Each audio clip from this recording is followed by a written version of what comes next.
Professor Javed Iqbal صاحب، بہت شکریہ آپ کا، آپ شو میں تشریف لائے، اللہ آپ کو جزائے خیر دے۔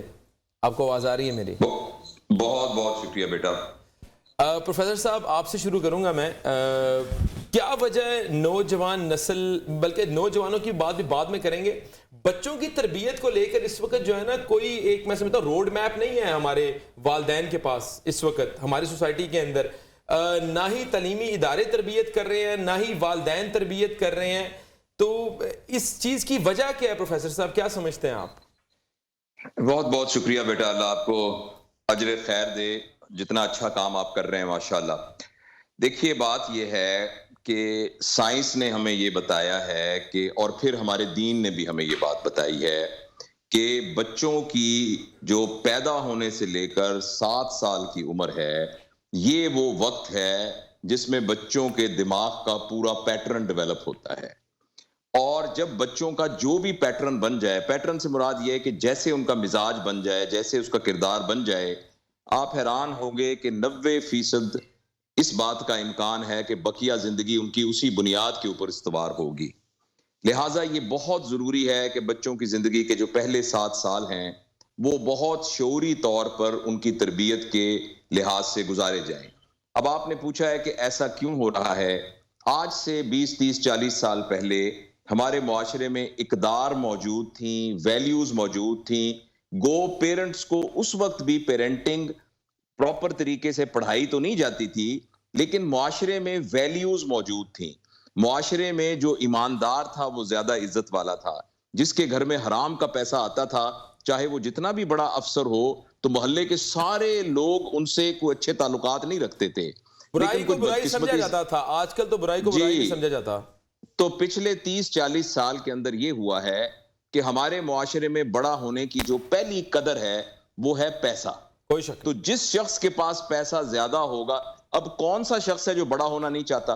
آپ ابھی یہ ویلیو بنا دیں کہ جو شخص سچا ہوگا وہ بڑا ہوگا، تو معاشرے میں سب لوگ سچائی کو اختیار کریں گے۔ اب جب معاشرے میں پہلی قدر ہی پیسہ ہے، تو جو بچہ گھر میں پیدا ہوتا ہے تو والدین پہلے ہی اس کے کان میں یہ ڈال دیتے ہیں، میرا بیٹا بڑا ہو کے ڈاکٹر بنے گا، میرا بیٹا بڑا ہو کے انجینئر بنے گا۔ یا جب اس کو اسکول میں داخل کرایا جاتا ہے تو نہ ماں باپ کے ذہن میں ہوتا ہے، نہ بچوں کے ذہن میں ہوتا ہے، نہ اساتذہ کے ذہن میں ہوتا ہے، نہ اسکول کی انتظامیہ کے ذہن میں ہوتا ہے کہ ہم نے اس کو ایک باکردار انسان بنانا ہے۔ ان سب کے ذہن میں یہ ہوتا ہے کہ اس کو 1100 میں سے کم از کم 1085 نمبر دلوانے ہیں۔ آپ کو لگتا ہے کہ یہ پیرنٹس کی اس وقت پیرنٹنگ کی ضرورت ہے؟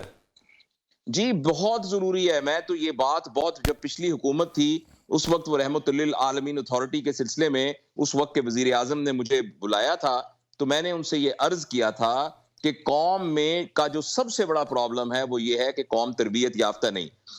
حافظ سویل صاحب، میں یہ عرض کرنا چاہتا ہوں کہ اس وقت آپ لاکھوں کے مجمع سے پوچھیں کیا پاکستان کے حالات ٹھیک ہیں کہ نہیں ہیں، تو ایک بھی ہاتھ کھڑا نہیں ہوگا جو یہ کہے گا کہ پاکستان کے حالات ٹھیک ہے۔ بدترین جو ہے وہ اس وقت دور سے گزر رہا ہے پاکستان، جو ہے جو ہم سنتے آ رہے ہیں نازک موڑ سے، اس وقت تو میرا خیال ہے اس موڑ سے گزر رہا ہے، نازک بھی نہیں، انتہائی کوئی پتلے سے موڑ سے گزر رہا ہے کہ سمجھ نہیں آ رہی گر چکا ہے یا گرنا ہے یا سٹیبل ہے، سمجھ نہیں آ رہی نا، بالکل ہر طرف کشیدگی ہے، نفرتیں ہیں۔ میں یہ عرض کرنا چاہتا ہوں کہ جب ہم کہتے ہیں کہ ملک کے حالات ٹھیک نہیں ہیں، تو اس سے مراد یہ نہیں ہوتا کہ اس کی جو دریا ہے ٹھیک نہیں ہے، اس کے پہاڑ ٹھیک نہیں ہے، اس کی ہوا ٹھیک نہیں ہے۔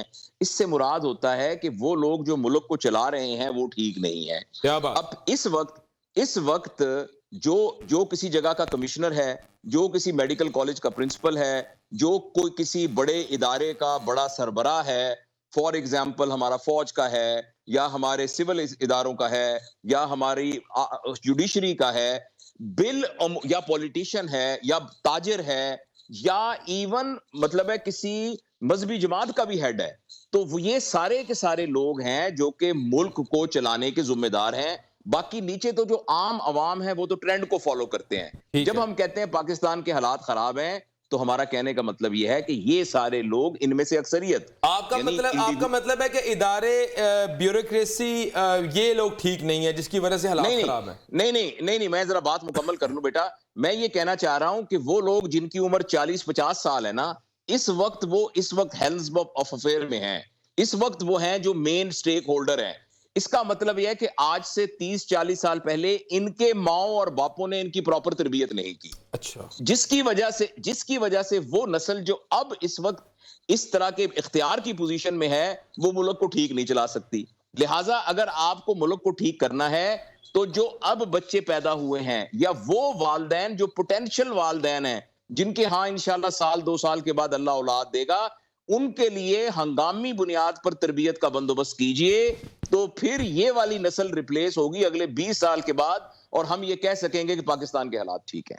اس کی جو ضمنی باتیں ہیں وہ آپ سوال پوچھیں گے تو میں آپ کو عرض کروں گا، لیکن انتہائی ضروری ہے کہ جب بچوں کی آپ شادی کرتے ہیں ان کے لیے آپ مارکی بک کراتے ہیں، لڑکی لہنگا بک کراتی ہے، لڑکی جو ہے وہ اپنا میک اپ کے لیے جو بیوٹی پارلر کو بک کراتی ہے، آپ زیور بک کراتے ہیں، آپ نکاح خان کو بک کرواتے ہیں، تو ساتھ آپ کوئی 20 گھنٹے کا پیرنٹنگ کا ایک کورس بھی والدین بک کروا لیں.